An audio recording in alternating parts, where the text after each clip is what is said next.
시청자 여러분 안녕하십니까? 레디 개장 시그널 진행의 김채원입니다. 코스피가 다시 한번 역사를 썼습니다. 어제 장중 6,600피 돌파에 성공을 했고요. 이번 달에만 시가총액이 1,300조 불어났다고 합니다. 한 달 동안 지정학적 갈등으로 지지부진했던 우리 증시, 반도체 호실적이라는 강력한 엔진을 타고 이제는 시가총액 6,000조 클럽에 입성에 성공을 합니다. 계속해서 우리 증시 랠리 이어갈 수 있을까요? 일단은 유동성도 받쳐주고 있고 이번 주 목요일에는 빅테크들의 실적 발표 있죠. 어떤 결과 나오는지 목요일에 저와 함께 정리해 보도록 하고요. FOMC도 앞두고 있습니다. 금리 동결 예정이 되어 있는데 케빈 워시 인준 관련돼서 어떤 이야기가 나오는지 중요할 것 같은데요. 관련된 내용들도 정리해 보도록 하겠습니다. 오늘도 화요일, 금요일 신설된 코너죠. 김도준의 월가 시그널 만나볼 예정입니다. 김도준 사부님과 미국 증시 이야기 많이 나눠보도록 할 텐데요. 오늘은 또 새로운 기법 가지고 오셨다고 합니다. 기대가 많이 되는데 많이 시청 부탁드리고요. 잠시 뒤에 김도준 사부님 모셔보도록 하겠습니다. 본격적인 시작에 앞서 간밤 미증시 그리고 개장 전 체크해 봐야 할 이슈들 챙겨보고 넘어오도록 하겠습니다. 미증시 마감 시황 전해드리겠습니다. 간밤 S&P 500과 나스닥이 또 한 번 사상 최고치를 갈아 끼웠습니다.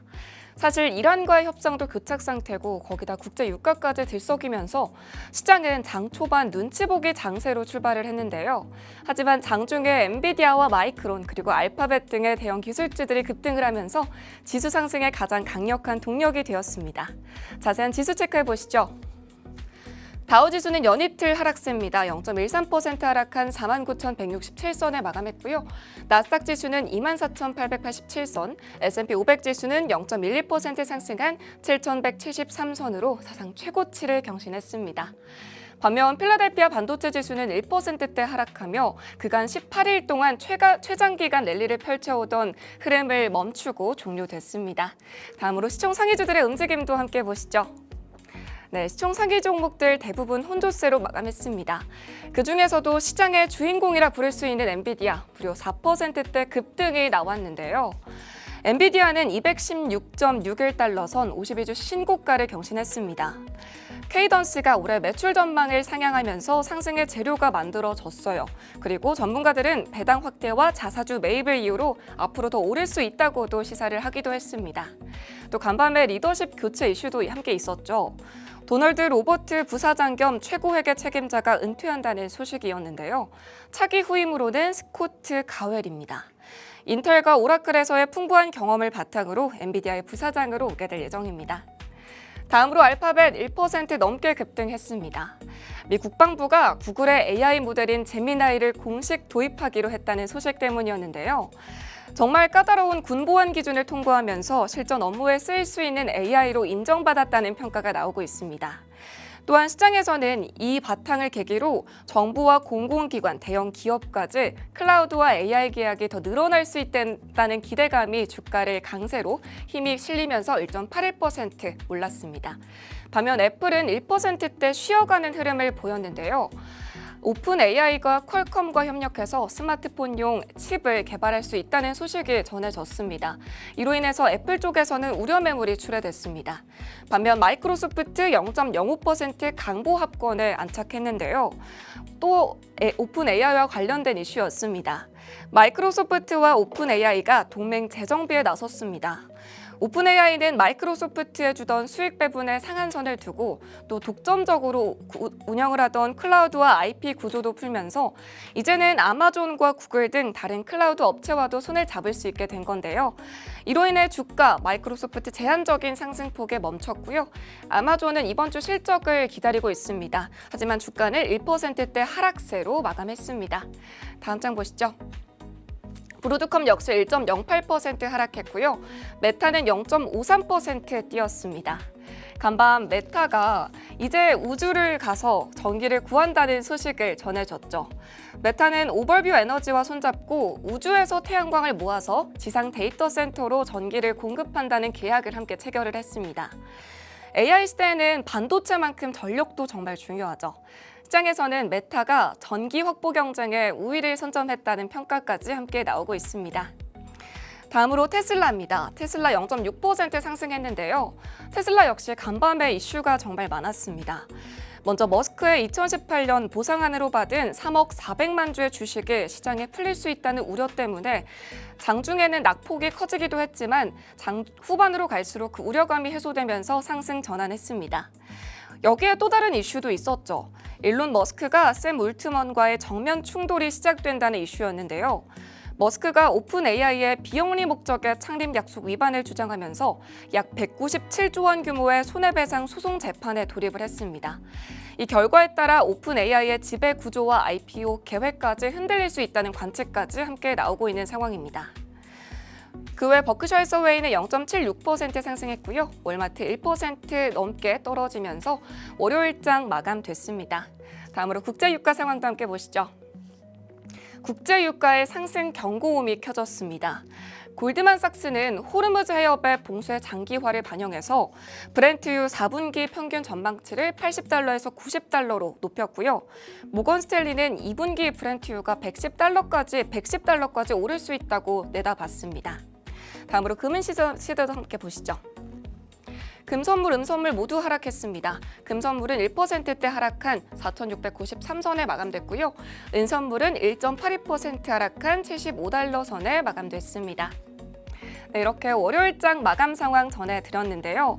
미국과 이란의 협상은 아직도 교착 상태에 머물고 있습니다. 간밤 트럼프 대통령이 이란이 보내온 단계적 협상 제안을 논의했다는 소식이 전해지면서 일부 긴장감이 완화되기는 했으나 여전히 핵 협상에 대해서는 양국의 입장차가 분명한 만큼 불안 심리도 존재합니다. 이렇게 불안과 안도의 경계감 사이 어제장 6,600을 찍은 코스피 또 한 번 환호할 수 있을지 함께 지켜보셔야겠습니다. 지금까지 미증시 마감 시황 전해드렸습니다. 안녕하세요. 개장 전 체크포인트 짚어드릴 캐스터 임수연입니다. 간밤 뉴욕 증시는 중동 긴장에도 불구하고 상승 흐름을 이어가며 글로벌 증시 강세를 보여줬는데요. 이러한 분위기 속에서 어제 코스피 6,600선을 돌파하며 최고치를 다시 썼습니다. 그럼 첫 번째 개장 포인트 짚어보겠습니다. 간밤 뉴욕 증시는 상승 마감하며 S&P 500과 나스닥이 장중 사상 최대치를 기록했습니다. 특히 엔비디아가 4%대 급등하는 등 AI 중심 기술주가 시장을 이끌었는데요. 전쟁 우려 속에서도 시장은 하락보다 상승을 선택하며 리스크보다 빅테크 실적 기대와 유동성에 더 크게 반응하는 모습입니다. 이러한 흐름 속에서 오늘 국내 증시 역시 AI 관련주와 반도체 관련주 중심의 상승 시도가 이어질 가능성에 주목할 필요가 있겠는데요. 또 이번 주 시장 굉장히 바쁘겠습니다. 이른바 슈퍼위크에 돌입하겠는데요. FOMC와 주요 빅테크 실적 발표가 동시에 예정되어 있습니다.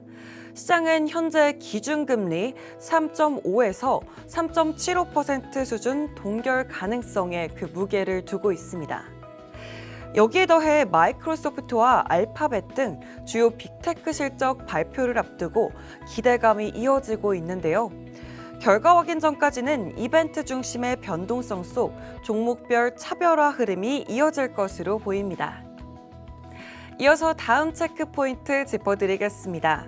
전일 국내 증시는 시가총액 6,100조 원을 돌파하며 강한 흐름을 보였습니다. 상승의 중심에는 반도체가 있었죠. SK하이닉스 5%대, 삼성전자 2%대 상승하며 지수를 끌어올려줬습니다.